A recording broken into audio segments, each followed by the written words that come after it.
balik lagi di video kali ini dengan saya Vicky Andani. Kali ini saya akan membahas mengenai buku yang berjudul The Five Dysfunction of a Team by Patrick Lencioni. I don't know how to spell it. Lencioni? Yeah, maybe that one.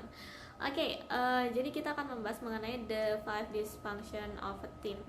Nah, sebelum kita membahas lebih lanjut tentang buku ini, saya akan memberikan sedikit sinopsis, yaitu sinopsis dari buku ini tentunya, yang mana buku ini lebih ke jika Anda dapat membuat semua orang dalam organisasi bergerak ke arah yang sama, Anda dapat mendominasi industri apapun, di pasar manapun, melawan persaingan apapun, kapanpun.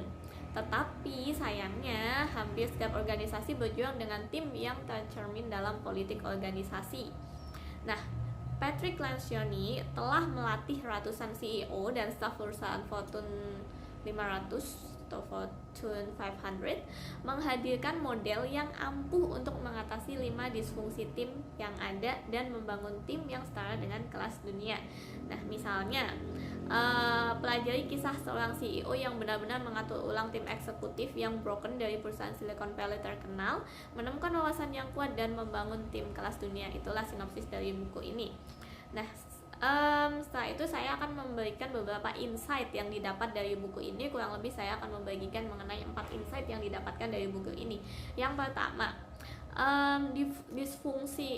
disfungsi yang pertama lah katakan ya, adalah kurangnya kepercayaan yang disebabkan oleh kegagalan anggota tim untuk memahami dan terbuka satu sama lain.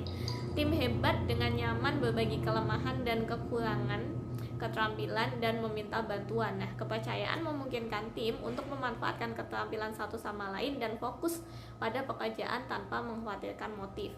Yang kedua, sebuah tim bersifat politis ketika anggotanya bertindak berdasarkan tanggapan orang lain, bukan berdasarkan keyakinan mereka. Politik adalah hasil dari ambiguitas tujuan kolektif yang memudahkan anggota untuk fokus pada kesuksesan individu mereka saja. Yang ketiga, banyak perusahaan menghindari konflik karena mereka yakin hal itu membuang-buang waktu dan tenaga. Namun, kebalikannya benar.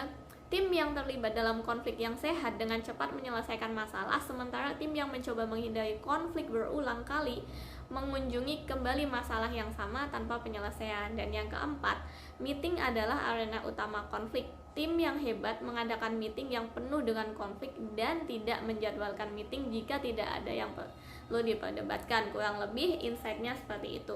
Langsung saja saya akan membahas mengenai ringkasan dari buku itu ya. Oke. The Five Dysfunction of a Team.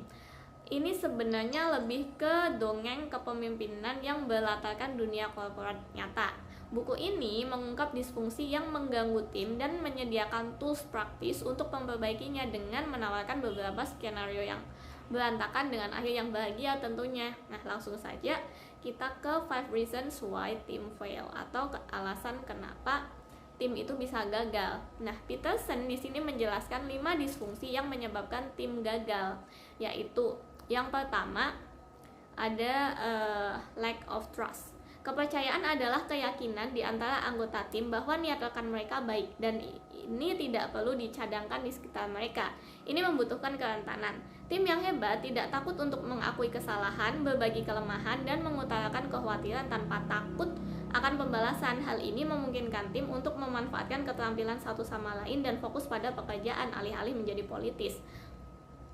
Meskipun kepercayaan itu sulit, tim yang kurang percaya membuang banyak waktu untuk mengelola interaksi kelompok, takut rapat, dan enggan mengambil risiko atau menawarkan bantuan. Moral tim seperti itu rendah dan perputarannya tinggi. Kurangnya debat yang sehat dalam pertemuan ini menunjukkan kurangnya sebuah kepercayaan. Yang kedua, ada fear of conflict atau ketakutan akan konflik. Tanpa kepercayaan, kelompok tidak akan terlibat dalam konflik yang terbuka dan konstruktif karena mereka sangat ingin mempertahankan keharmonisan buatan. Sebuah tim yang berpendapat secara terbuka jauh lebih baik daripada sebuah kelompok yang anggotanya menahan pendapat dan perhatian untuk menjaga keharmonisan yang salah. Tim-tim ini menyelesaikan masalah dengan cepat dan menyeluruh dan muncul dari perdebatan sengit tanpa sisa perasaan. Ironisnya, tim yang menghindari konflik akhirnya membangun ketegangan yang berbahaya. Penting untuk membedakan konflik ideologis produktif berdasarkan konsep dan ide dari politik antar pribadi yang biasanya berfokus pada kepribadian dan kejam. Sementara konflik ideologis mungkin melibatkan hasrat dan frustasi para anggota tahu bahwa satu-satunya tujuan adalah menghasilkan solusi yang terbaik. Yang ketiga, ada lack of commitment. Dukungan dan kejelasan dalam pengambilan keputusan sangat penting untuk mendorong komitmen. Tanpa budaya konflik yang jujur, orang akan diam dan membangun kebencian. Tujuan konflik bukanlah untuk mencapai konsensus. Kebanyakan orang yang berakal hanya ingin didengar dan merasa bahwa pendapat mereka dipertimbangkan. Hal ini membuat mereka menerima keputusan kelompok, bahkan ketika mereka memberikan suara menentangnya. Tim hebat membuat keputusan yang jelas, bahkan ketika ada ambiguitas yang tinggi. Tim eksekutif harus benar-benar selaras, bahkan pada detail terkecil sekalipun. Nah, kesenjangan kecil antara eksekutif menjadi jurang ketika mereka mencapai karyawan yang lainnya. Nah, yang keempat ada avoidance of accountability, dan yang kelima ada inattention to result. Nah, kurang lebihnya pada video kali ini saya akan menjelaskan cukup sampai di sini dulu. Untuk yang keempat dan kelima saya akan membahas lebih lanjut pada video selanjutnya. Oke, so jadi that's all pada video kali ini. So see you on the next video. Bye bye, have a good day everyone.